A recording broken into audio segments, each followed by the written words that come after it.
இயன்றதை செய்வோம் இல்லாதவர்க்கே, தமிழரென்று சொல்லடா தலை நிமிர்ந்து நில்லடா என்ற தாரக மந்திரத்தின் சொந்தக்காரர், எம் இதய தெய்வம், கலியுக கர்ணனாய் வாழ்ந்து தமிழ்நாடு அல்லாது உலகம் முழுவதும் பரவியிருக்கின்ற தமிழினத்தின் இதயங்களிலெல்லாம் நீங்கா இடம்பெற்ற எங்களது இதய தெய்வம் மறைந்த அந்த நாளிலிருந்து எமது இந்த கேப்டன் கோவிலில் தினந்தோறும் அன்னதான நிகழ்ச்சி நடைபெற்று கொண்டிருக்கிறது.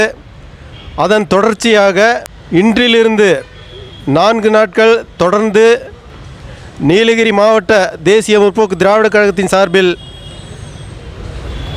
அனைத்து நிர்வாகிகளின் சார்பிலும் தொண்டர்களின் சார்பிலும் இங்கு இந்த மாபெரும் அன்னதான நிகழ்ச்சி இன்றிலிருந்து 4 நாட்கள் தொடர்ந்து நடைபெறும் என்பதை நீலகிரி மாவட்ட செயலாளர் என்கின்ற முறையில் நான் தெரிவித்துக் கொள்கிறேன். புரட்சி கலைஞர் அன்னதான பிரபு, அதாவது யாரும் வயிற்று பசியோடு இருந்திடக்கூடாது என்ற ஒரு உன்னத நோக்கிலே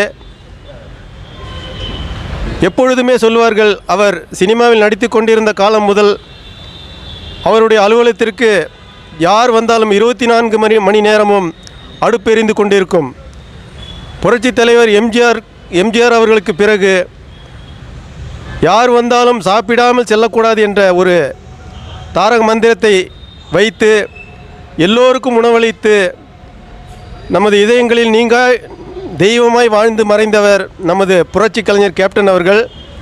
அவரின் மறைவுக்கு பிறகு இந்த புனிதமான ஒரு அன்னதான நிகழ்ச்சி திட்டத்தை எமது புரட்சி அன்னியார் அவர்கள் தொடர்ந்து கடைபிடிப்பது எங்களுக்கெல்லாம், தமிழினத்திற்கெல்லாம், எங்கள் கழகத்திற்கும் சரி தமிழினத்திற்கெல்லாம் மாபெரும் ஒரு பெருமை சேர்க்கக்கூடிய விஷயமாக அவர் தொடர்ந்து இந்த நிகழ்ச்சியினை, அன்னதான நிகழ்ச்சியினை நடத்தி கொண்டிருக்கிறார் என்றால் அது வேறு யாராலும் அது முடியாது. அன்னியார் அவர்கள் கேப்டனின் அந்த சீரியதொரு வழியில் காலமாக இன்னும் ஒரு நாள் கூட இங்கு அன்னதானம் இல்லாமல் இருக்காது. இந்த தலைமை கழகத்திலே, அதாவது கேப்டன் கோயிலிலே ஒவ்வொரு நாளும் இனி தவறாது அன்னதான நிகழ்ச்சி நடைபெறும். அதை நமது புரட்சி அன்னியார் அவர்கள் தொடர்ந்து நடத்தி கொண்டு இருப்பார். நாங்களும் அதற்கு மிகுந்த ஆதரவு அளிப்போம். நான் 1987 கூலிக்காரன் படத்திலிருந்து நான் ரசிகர் மன்றத்தில் இருந்தேன். அந்த கூலிக்காரன் படத்தில் கேப்டன் மேலே எனக்கு ஒரு இனம் புரியாத ஒரு ஈர்ப்பு ஏற்பட்டு 1987 37 வருஷமாக நான் அவரோட ஒரு தீவிர ரசிகனாக இருந்து தேசிய முற்போக்கு திராவிட கழகம் ஆரம்பித்தப்போ அன்னிலிருந்து தீவிரமாக கட்சியில் செயல்பட்டு ஒன்றிய பொறுப்பிலிருந்து தலைமை செயற்குழு பொறுப்பிலிருந்து இன்று நான் 2019 மாவட்ட செயலாளராக கேப்டன் என்னை அறிவித்து நான் இந்த 5 வருஷமாக என்னால் முடிஞ்ச வரைக்கும் மாவட்ட செயலர் என்ன செய்ய முடியும், என்னால் முடிஞ்ச அளவுக்கு நான் செஞ்சுருக்கிறேன். என்னோட சகோதரர் ஒருவர் இருக்கார், மாநில மாற்றுத்திறனாளி அணி செயலாளர் இருக்கார். அவர் அடிக்கடி கேப்டனை பார்க்குற ஒரு சந்தர்ப்பம் இருந்துச்சு. அவர் கூட நான் வரதுனால இந்த மாவட்ட செயலர் ஆகிறதுக்கு முன்னாடியே கேப்டன் அடிக்கடி நான் சந்திச்சிருக்கிறேன். கேப்டனோட ஒரு மிகப்பெரிய பலம் என்னென்னா, கேப்டன் ஒரு முறை 2016 நான் நல்ல ஞாபகம் இருக்குது. கேப்டன் உள்ளே கூப்பிட்றாரு என்ன.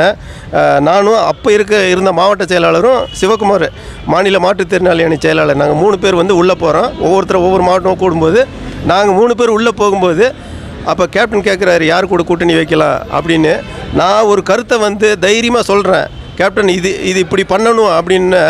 கேப்டன் ரொம்ப ரசித்து இப்படி தான் இருக்கணும். ஒரு தொண்டன்னா எல்லாத்துக்கும் கேப்டன் என்ன சொல்கிறாரோ, எல்லாருமே என்ன சொல்கிறாங்களோ அதுக்கு அப்படியே சப்போர்ட்டாக இருந்துட்டு போகக்கூடாது.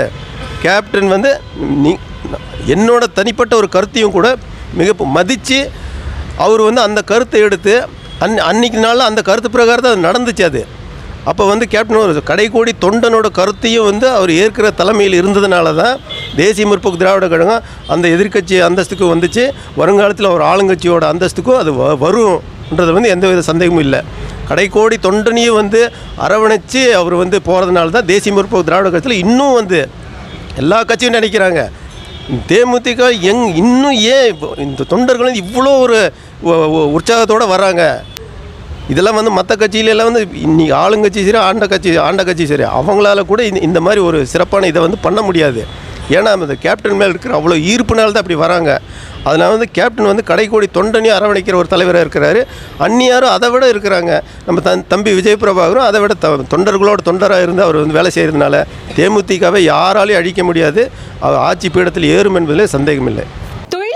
தினசரி நடப்பு நிகழ்வுகளையும் கல்வி, விளையாட்டு, அரசியல், வாழ்க்கை முறை, மருத்துவம், தொழில்துறை, சினிமா, பொழுதுபோக்கு போன்ற பல்வேறு நிகழ்ச்சிகளையும் உடனுக்குடன் காண கேப்டன் டிவி மற்றும் கேப்டன் நியூஸ் சமூக வலைத்தள பக்கங்களோடு இணைந்திருங்கள்.